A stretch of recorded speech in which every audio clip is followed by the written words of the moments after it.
এক আরব প্রশ্ন করলেন যে আপনি পৃথিবীর বহু দেশ ঘুরলেন বলে শুনলাম, পৃথিবীতে ইসলামের পূর্ণাঙ্গ রূপ এখন আর কোথাও নাই। কোথাও আছে আধা, কোথাও আছে 12 আনা, কোথাও আছে 10 আনা, কোথাও আছে 4 আনা, কোন জায়গায় মোটেও নাই। ইসলামের পূর্ণাঙ্গ ইসলাম, কোরআনের পূর্ণাঙ্গ আইন পৃথিবীতে কোথায় সর্বপ্রথম কায়েম হবে বলে আপনি মনে করেন? আমি তার জবাবে কি বলেছি জানেন? আমি জবাব দিলাম, হাজার হাজার লোক সেই হলের মধ্যে ছিলেন। আমি জবাবে বললাম, গোটা পৃথিবী ঘুরে, এই পৃথিবীর বহু দেশ ঘুরে আমার যে রিডিং এবং অবজারভেশন, তাতে আমার মন বলে পৃথিবীতে আপনি ঠিকই বলেছেন, পৃথিবীতে কোথাও পূর্ণাঙ্গ ইসলাম নাই। 14 আনা, 12 আনা, 8 আনা এরকম আছে, পূর্ণাঙ্গ নাই। পূর্ণাঙ্গ ইসলাম পৃথিবীতে হবে ইনশাআল্লাহ।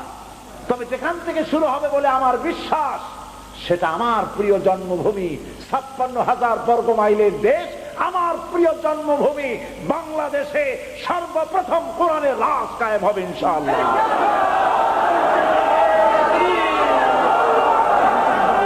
আমি জানি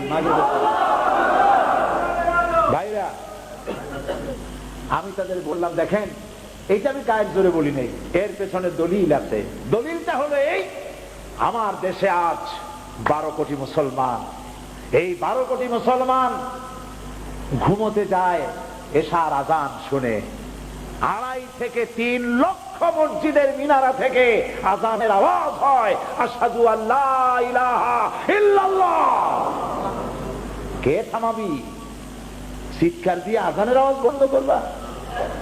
मगरिब की वादियों में गूंजी अदा हमारी, थमथा न था किसी से सैल रवा हमारा।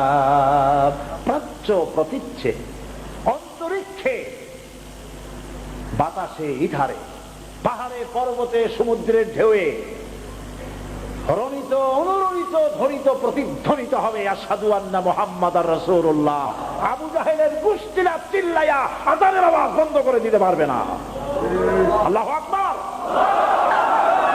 এই 2.5 থেকে 3 লক্ষ মসজিদের মিনারা থেকে এশার আজান শুনে 12 কোটি মানুষ রাতের বেলায় ঘুমোতে যায়। আর বাংলার 12 কোটি মানুষ এই 2.5 থেকে 3 লক্ষ মসজিদের মিনারের আজানের আওয়াজ শুনে তাদের ফজরে ঘুম ভেঙে যায়। আমার মুসলমান বাংলাদেশে লক্ষ লক্ষ মাদ্রাসা মসজিদ বুকে ধারণ করে ধন্য বাংলার মাটি। ধর্ম নিরপেক্ষ মতবাদের জায়গা বাংলাদেশে হবে না, বাংলাদেশে হবে কোরআনের রাজ কায়েম হবে ইনশাআল্লাহ। আমি বললাম, আমার নিজের চোখে দেখা, আমার নিজের চোখে দেখা, আমার বাংলার মানুষ, গরিব মানুষ, পরাটা গোস্ত দিয়া সকালবেলা নাস্তা হয় না। সকালবেলায় পান্তা ভাত, পেঁয়াজ, কাঁচামরিচ, কোন রকম পানি ভাত। মনে আছে না পান্তা ভাতের কথা আপনাদের? না আবার আপনারা কবেন জুনি আমাদের পান্তা ভাত খাওয়াই গেছে। কত যে জ্বালা। সকালবেলায় আমার চাষি পান্তা ভাত খাইয়া, তাও পেট ভরা না, সামান্য পান্তা ভাত খাইয়া কোমরে একটা গামছা বাঁধে, যেহেতু পেটে ক্ষুধা, পেট ভরে নাই। এরপরে গরু নিয়া, হাল নিয়া, লাঙ্গল দিয়ে মাঠে চাষ করতে যায়। আমার চোখে দেখা। বাংলার আনাচে কানাচে ঘুরি, আলহামদুলিল্লাহ বাংলাদেশের এমন কোন উল্লেখযোগ্য জায়গা নাই যেখানে আমি যাই না। আলহামদুলিল্লাহ, আল্লাহ নিচ্ছেন। আমার চোখে দেখা আমার চাষি চাষ করে করে, হাতে ঘড়ি নাই, আকাশের দিকে তাকায় দেখে জোহরে রক্ত হয়ে গেছে। গরুগুলা দাঁড় করায় রাখিয়া কাদা পানি দিয়ে কোন রকম উজু করিয়া কোমরের গামছাটা খুলিয়া মাথায় বান্ধিয়া আইলের উপরে দাঁড়াইয়া ক্ষুধার্ত চাষি আল্লাহর সিজদা দেয়। এই আমার বাংলাদেশ। চাষি, শ্রমিক, কৃষক, মেহনতি মানুষ, বাংলার এই অভুক্ত মানুষগুলি আল্লাহর সিজদা দেয়, নামাজ পড়ে। আমার বাংলাদেশেই ইসলামের জন্য এ পর্যন্ত 111 জন ইসলামী ছাত্র শিবিরের নেতা কর্মী শাহাদাতের নজরানা আল্লাহর দরবারে পেশ করে দিয়েছে। বাংলাদেশেই কোরআনের রাজ কায়েম হবে ইনশাআল্লাহ।